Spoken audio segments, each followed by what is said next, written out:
चलिए, अब हम लोग बात करेंगे क्वेश्चन नंबर 21 पर। लिखा हुआ है अभाज्य गुणनखंड विधि द्वारा 96 और 404 का एचसीएफ ज्ञात कीजिए और फिर उनका एलसीएम ज्ञात कीजिए।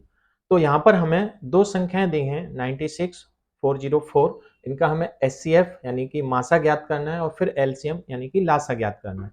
तो चलिए शुरुआत करते हैं।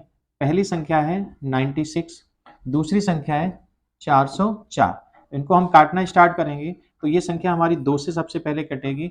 दो चौको 8, एक बचेगा 16 हो जाएंगे, दो अट्ठे 16। फिर से दो से कटेगा ये, तो दो दूनी 4, दो चौको 8। फिर दो से काटेंगे ये 12 बार, फिर दो से काटेंगे 6, दो से 3 और फिर 3 एकम 3। अगर 404 की बात करूं तो इसको दो से काटिएगा, फिर दो से कट जाएगा ये। अब ये किसी से नहीं कटेगा क्योंकि 101 अपने आप में अभाज्य संख्या है, तो ये 101 से डायरेक्टली जो है कटेगा। अब हम नोट करते हैं क्या 96 के हमारे फैक्टर आए 1 2 3 4 5, यानी कि 2 into 2 into 2 into 2 into 2 into 3। अच्छा, 404 का जो फैक्टर है वो नोट करिए, 2 इंटू 2 इंटू 101। लाइन खींचेंगे। अब हमें क्या निकालना है, मासा। मासा यानी कि एचसीएफ। ठीक है, एचसीएफ। तो अब आप देखो एचसीएफ वो होता है जो दोनों में होता है। तो आप देखेंगे दोनों में क्या है, एक तो ये 2 है, दूसरा क्या है, ये 2 है। तो हम दोनों को नोट कर लेंगे 2 इंटू 2, और इस तरह से हमारा निकल के आया 4। तो ये 4 हमारा क्या निकल के आया, एचसीएफ निकल के आया। अब हमें निकालना है एलसीएम। तो एलसीएम में क्या होता है, जो फैक्टर दोनों में है कॉमन है यानी एचसीएफ है, वो तो आप नोट कर ही लो 2 इंटू 2। अब बाकी का जिसका फैक्टर नहीं बन रहा है वो भी आपको नोट करना है। ठीक है ना। तो आप लिखेंगे 2 इंटू 2 इंटू 2 इंटू 3 इंटू 101। अब हमें इनका क्या करना है, मल्टीप्लाई करिएगा। दो दूनी 4, दूनी 8, दूनी 16, दूनी 32 गुणा 3 गुणा 101। आप जब इनका मल्टीप्लाई करेंगे तो इनका जो मल्टीप्लाई निकल के आएगा वो आएगा 96 96। कितना आएगा, 96 96। तो ये हमारा क्या हो जाएगा, एलसीएम। चलिए नेक्स्ट क्वेश्चन पे बात करते हैं।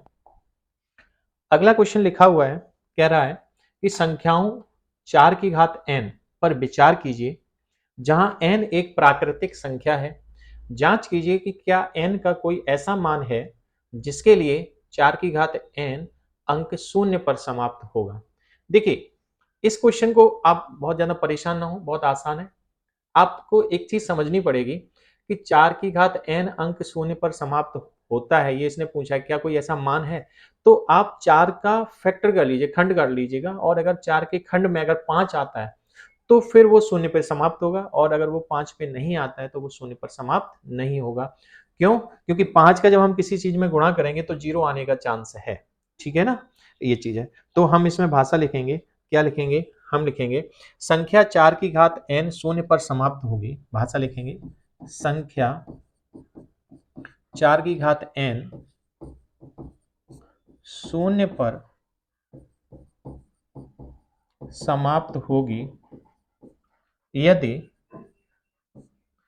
यदि 4 की घात n के अभाज्य गुणनखंड में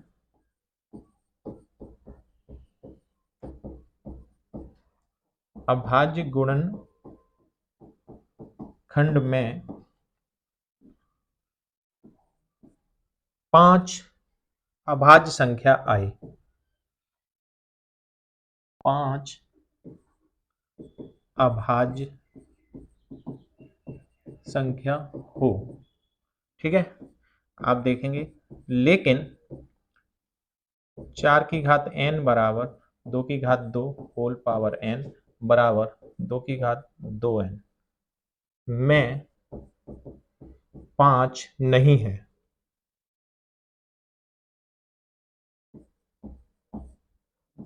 नहीं है, अतः ऐसी कोई संख्या नहीं है जिसके लिए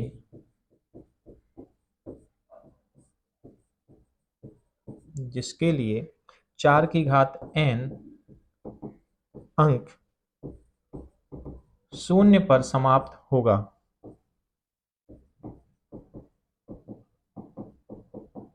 ओके, समझ में आया? क्या मैंने कहा? मैंने ये बताया आपको, आप ये ट्रिक समझ लो कि कोई भी जैसे 4 की घात n है, ये शून्य पे समाप्त हो जाएगा, लेकिन अगर इसके फैक्टर करते हैं और फैक्टर में अगर 5 आता है, तो ये 4 से मतलब 4 की घात n जो है वो शून्य पे समाप्त होगा। तो हमने क्या लिखा? वही भाषा लिखी कि संख्या 4 की घात n शून्य पर समाप्त होगी, यदि 4 की घात n के अभाज्य गुणनखंड में 5 अभाज्य संख्या हो। लेकिन 4 की घात n के जब मैं अभाज्य गुणनखंड कर रहा हूँ तो ये 2 into 2 में डिवाइड हो रहा है और ये 2 की पावर 2n हो जाएगा, बट इसमें कहीं पर भी आप देख रहे हैं कि इसमें 5 नहीं है ना? 5 नहीं है।